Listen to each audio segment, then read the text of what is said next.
కోసం నమ్మతారా అని మిమ్మల్ని అడుగుతున్నా. ఆ రోజు 10 లక్షల ఎకరాలకు డ్రిప్ ఇరిగేషన్ ఇచ్చాం. నేను ఇచ్చిన డ్రిప్ ఇరిగేషన్ కానీ ఎక్విప్మెంట్ కానీ మొత్తం నాశనం చేసి ఇప్పుడే కేశవ్ చూపించాడు ప్రజెంటేషన్లో 30 కోట్ల రూపాయలు వస్తు సామగ్రి తుప్పుపట్టిపోయింది. ఈ ముఖ్యమంత్రికి బుద్ధుందా అని అడుగుతున్నా మిమ్మల్ని అందరినీ. ప్రజాధనం అవునా కాదా? 30 కోట్లు వృధా అయిందా లేదా?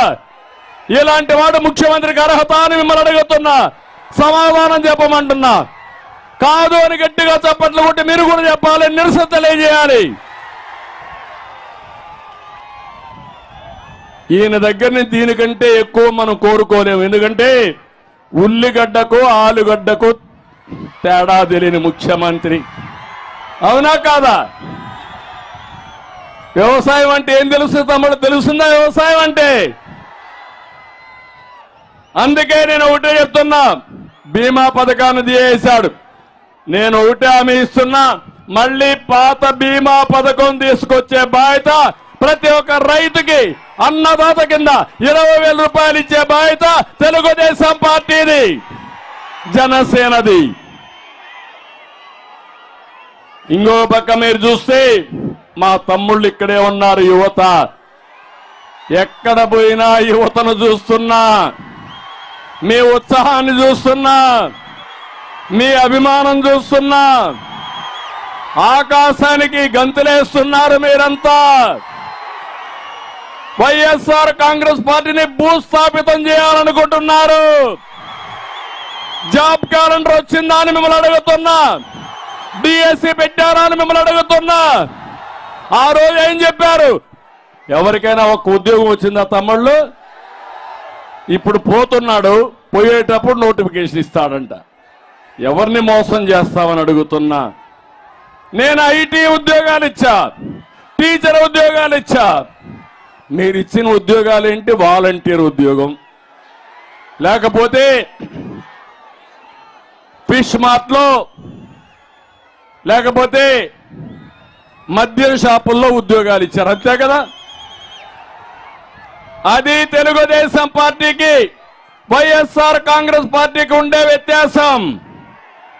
ఈరోజు మీరందరూ ఇక్కడ ఉన్నారు. విద్యకు ప్రాధాన్యత ఇచ్చాం. కాలేజీలు మనమే తెచ్చాం.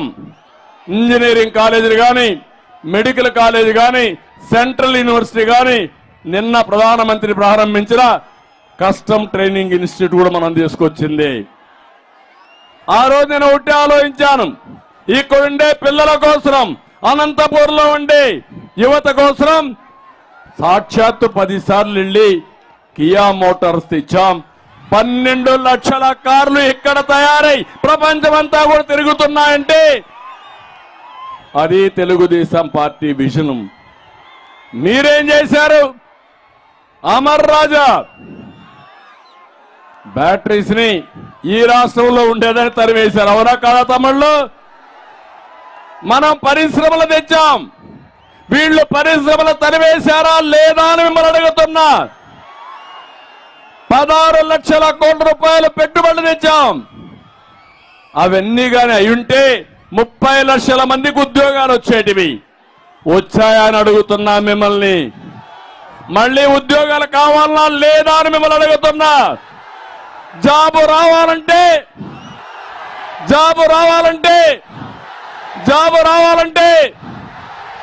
బాబు రావాలంటే మీరేం చేయాలి?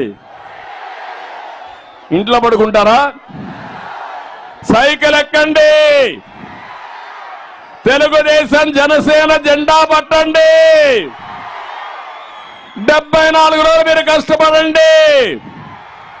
ఆ తర్వాత మీ జీవితాల్లో వెలుగు తీసుకొచ్చే బాధ్యత, మీ భవిష్యత్తుకు గ్యారంటీ ఇచ్చే బాధ్యత నాది నాది నాది అని మరొక్కసారి మీ అందరికీ హామీ ఇస్తున్నా. మీరు సిద్ధమా అని మిమ్మల్ని అడుగుతున్నా. మీరు సిద్ధమా అని మిమ్మల్ని అడుగుతున్నా. మీరు సిద్ధమైతే నేను కూడా సిద్ధం. మీరు 10 అడుగులు వేయండి, నేను 100 అడుగులు వేస్తా. తమ్ముళ్ళు మీకంటే ఎక్కువ నాకు ఆవేశం. వయసు అనేది ఒక నెంబరే. నా ఆలోచనలంతా ఇంకొక 20 సంవత్సరాలకు ఏం చేయాలో ఆలోచిస్తున్నా. 2047కి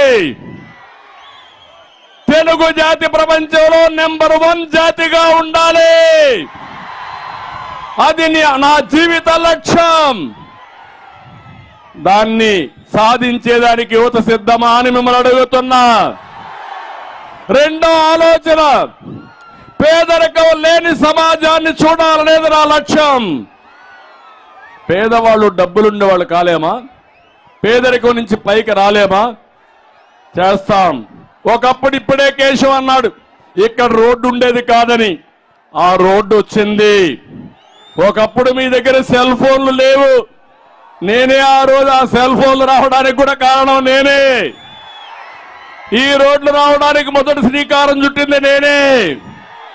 ఇప్పుడు చెప్తున్నా, ఈ దేశంలో ప్రత్యేకంగా తెలుగు జాతిలో పేదరికం లేకుండా చూడాలనేది నా జీవితాశయం.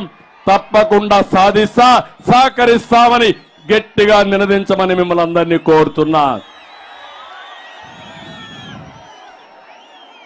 జనరేషన్లు మారుతున్నాయి.